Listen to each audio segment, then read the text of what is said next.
இன்றைக்கு அவர்கள் ஆட்சிக்கு வந்த பிறகு 3 செயல் திட்டங்களுள் 2 நிறைவேற்றிவிட்டார்கள்.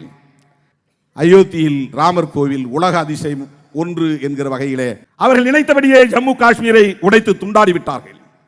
அது மிகப்பெரிய துரோகம். அது ஒப்புதலோடு தான் அவர்கள் நம்மோடு இணைந்தார்கள்.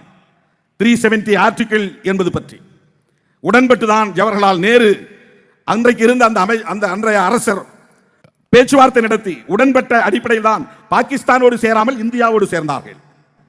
ஆனால் அதையும் இன்றைக்கு உடைத்து விட்டார்கள். 2 காரியத்தை நிறைவேற்றி விட்டார்கள். 3 யூனிஃபார்ம் சிவில் கோட் இந்த கூட்டத்தொடரில் கொண்டு வரப்போவதாக தெரிகிறது. இதற்கு அம்பேத்கரை துணைக்கு இழுக்கிறார்கள். புரட்சியாளர் அம்பேத்கர் அவர்களே காமன் சிவில் கோட் வேண்டும் என்று சொன்னார். நீங்கள் சொல்லுகிற அர்த்தத்தில் புரட்சியாளர் அம்பேத்கர் சொல்லவில்லை. முஸ்லிம்களுக்கு தனிச்சட்டம் கூடாது, கிறிஸ்தவர்களுக்கு தனிச்சட்டம் கூடாது என்கிற பொருளில் அம்பேத்கர் யூனிஃபார்ம் சிவில் கோட் கொண்டு வரவில்லை. அவர் சட்ட அமைச்சராக இருந்த போதே கோட் ஆஃப் இந்து பில் என்கிற ஒரு சட்ட மசோதாவை கொண்டு வந்தார். அந்த கோட் ஆஃப் இந்து பில் என்பதே யூனிஃபார்ம் சிவில் கோடு தான். கோட் ஆஃப் இந்து பில் என்பதே யூனிஃபார்ம் சிவில் கோடு தான்.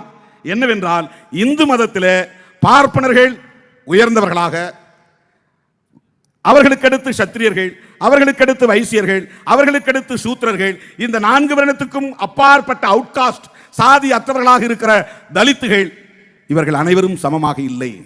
அதைவிட முக்கியமாக ஆண்களும் பெண்களும் இந்து சமூகத்தில் சமமாக இல்லை. ஆண்களுக்கும் பெண்களுக்கும் திருமண உறவு, விவாகரத்து உரிமை, சொத்து உரிமை என்று பார்க்கிற போது பெண்களுக்கு 0. பெண்கள் விவாகரத்து உரிமையை அவ்வளவு எளிதாக பெற முடியாது. பெண்களுக்கு சொத்துரிமை கிடையாது. பெண்களுக்கு வாரிசுரிமை பெரிய அளவிலே பாதுகாப்பானதாக இல்லை. தத்து எடுத்தல், அடாப்ஷன், எனக்கு குழந்தை இல்லை, திருமணமாகி 20 வருஷம் ஆச்சு, ஆனால் ஒரு குழந்தை வேணும், அவங்க அடாப்ஷன் எடுக்கணும், அவ்வளவு எளிதாக எடுக்க முடியாது. அதற்கு என்ன காரணம் என்றால் இந்துஸ் பர்சனல் லாஸ், இந்துக்களுக்கு என்று இருக்கிற தனிச்சட்டம் தான் காரணம். இந்து சமூகத்தில் நிலவுகிற இந்த பாகுபாடுகளுக்கு ஒரு தீர்வு காண வேண்டும் என்கிற அடிப்படையில் அவர் கொண்டு வந்த சட்டம் தான் code of Hindu bill. Uniform, அங்கதான் யூனிஃபார்ம் கொண்டு வந்தார். பார்ப்பனர்களாக இருந்தாலும் சக்கிலியர்களாக இருந்தாலும் திருமண முறை ஒன்றாக இருக்க வேண்டும், விவாகரத்து முறை ஒன்றாக இருக்க வேண்டும், அடாப்ஷன் ஒன்றாக இருக்க வேண்டும். ஆண்களுக்கும் சொத்துரிமை, பெண்களுக்கும் சொத்துரிமை, ஆண்களுக்கும் அதிகாரம், பெண்களுக்கும் அதிகாரம், ஜெண்டர் ஈக்குவாலிட்டி என்கிற அடிப்படையில் புரட்சியாளர் அம்பேத்கர் யூனிஃபார்ம் சிவில் கோட் என்கிற கருத்தியலை ஒத்துக்கொண்டார், ஆதரித்தார்.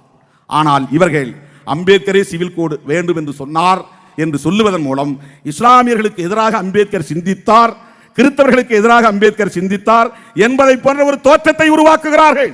இதுதான் திரிபுவாதம்.